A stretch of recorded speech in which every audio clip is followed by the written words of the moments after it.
There are moments in life that change everything. Moments that break the boundaries of time and space, where what you believe to be true collapses in front of a reality you never thought existed. I never expected to face death, and I never imagined I would come back with a message so urgent, so heavy, that it would change not only my own soul, but hopefully yours too. My name is Daniel, and this is not a story. It's not a metaphor or a dream. This is a testimony of what I experienced during the 3 minutes I was declared clinically dead. What I saw shook me to my core, and it wasn't just about heaven or hell. It was about the war for every soul on this earth, including yours. I was just like anyone else, focused on school, my future, social media, what people thought of me. Faith wasn't something I hated. I just didn't care. I figured I had time to figure it out, time to worry about God later. But I was wrong. Time isn't something we own. It's something we're given, and it runs out faster than you think. What I'm about to tell you is raw. It's intense, but it's the truth. I'll walk you through what happened to me the day I died, what I saw, what I heard, and why I was sent back. I didn't deserve to come back. I wasn't some holy person. I was as distracted and careless as the next person. But God gave me another chance, not for me, but to warn you. Because this isn't just my story, this is your warning. I remember the exact moment everything changed. It was a regular afternoon, the kind of day that passes without memory. I had just gotten out of school, scrolling through my phone, texting friends, making jokes about the weekend. My mind was completely absorbed in temporary things, notifications, likes, trends. Faith wasn't even a thought in my head. If you had asked me about God, I would have said I believed, not because I truly knew him, but because it felt like the safe answer. I went to church when I had to. I prayed when things got bad, but it was always about convenience. I didn't hate God. I just didn't care enough to know him. I was too busy being distracted. As I crossed the street outside the school, I never saw the truck coming. I remember hearing the tires screech, my name being screamed, and then a silence that swallowed everything. There was no time to react, no time to pray, no time to prepare. It was instant. One moment I was laughing. The next, I was gone. But the strange part wasn't the pain. It was the stillness. I couldn't feel my body. I couldn't move. But I could see. I could see everything. My body lying there, twisted, people running, my best friend crying, yelling for help. But I wasn't part of it anymore. I was above it, watching, weightless. What followed was something I still struggle to explain. A pulling, a force stronger than anything I had ever felt. It wasn't gentle, it wasn't peaceful. It was aggressive, determined, unrelenting, like I was being yanked into something I couldn't see, but it knew exactly where I was. I tried to fight it, I tried to resist, but there was no resisting. I was being dragged into darkness, not metaphorical darkness, actual darkness.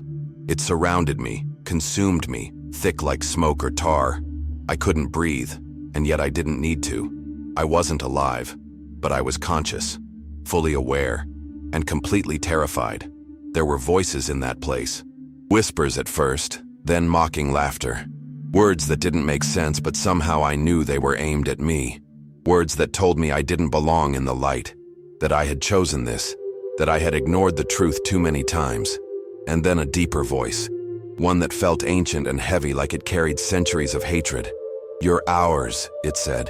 "You've always been ours." I wanted to scream, but no sound came out. My fear wasn't just emotional. It was physical, spiritual, total. Every part of me felt it. And then the light broke in. Like a blade cutting through a nightmare, it tore through the darkness with unimaginable force. Everything stopped. The voices, the pulling, even the fear. It didn't just light the space, it changed it. And there in the center of it was a figure I knew without introduction. Jesus. He didn't have to say his name. My soul recognized him instantly. His presence was overwhelming, majestic and terrifying, like standing before a hurricane that somehow loves you. His eyes weren't just looking at me, they were looking through me. In his presence, everything I had ever done was exposed. Not just the big things, but the small ones too.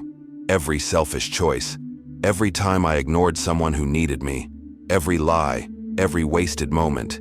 He didn't accuse me, he showed me, and it broke me. I couldn't run, I couldn't defend myself. I was known. Fully, completely, painfully known. And yet I still felt love radiating from him. Not passive love, but deep, sorrowful, aching love. A love that had always been there. A love I had rejected again and again. Jesus asked me one question. Do you know why you are here? I couldn't answer. I wanted to. I tried to. But my mouth wouldn't move. My thoughts were too loud. I was paralyzed by the weight of my guilt. And then, he lifted his hand, and suddenly I was seeing visions. Flames, screaming, people reaching out, faces I recognized, places I had never seen, a world unraveling, a planet drowning in sin, wrapped in chaos and pride, and in the middle of it all, me, watching, silent, while people I loved walked into destruction. This, he said, is what is coming. I wanted to look away. Everything inside me screamed to turn my face, but I couldn't. His voice echoed in my spirit like thunder against mountains. This is what is coming. Those words didn't feel like a prophecy. They felt like a guarantee. Not a distant future, but a soon reality. I was shown cities burning, people falling to their knees, some in prayer, others in despair. Twisted figures moved among them, demonic, whispering lies, leading souls deeper into the void.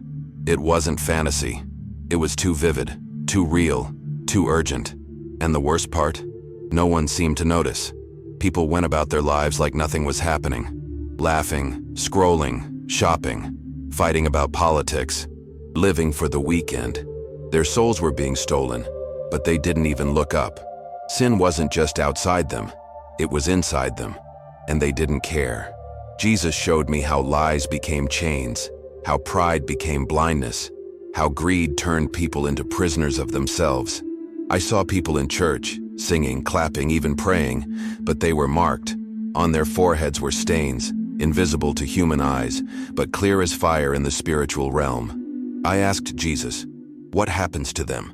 His answer crushed me. Unless they turn to me with their whole hearts, they will not enter my kingdom. I had always thought that believing in God was enough, that attending church, saying a prayer, maybe posting a Bible verse was enough. But now I knew the truth. God doesn't want our attendance. He wants our surrender.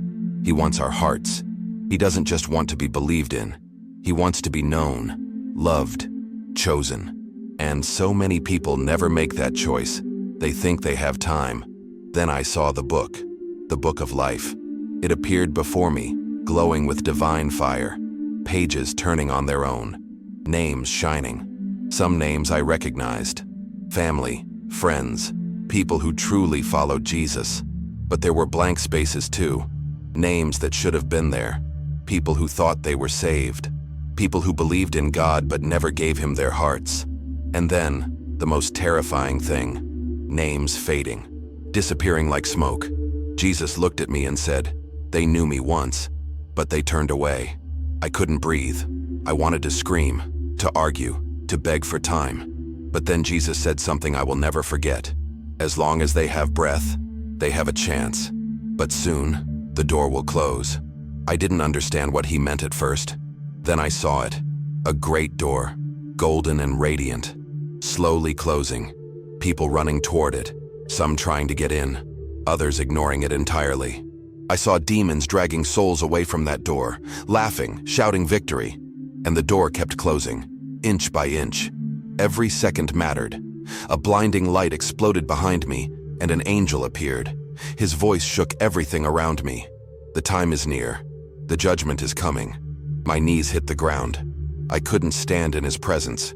Jesus turned to me and said, you must tell them, warn them, because soon it will be too late. And before I could answer, before I could ask how, I felt something pull me backward. A rush of air, a sound like thunder breaking the sky. And then, my body.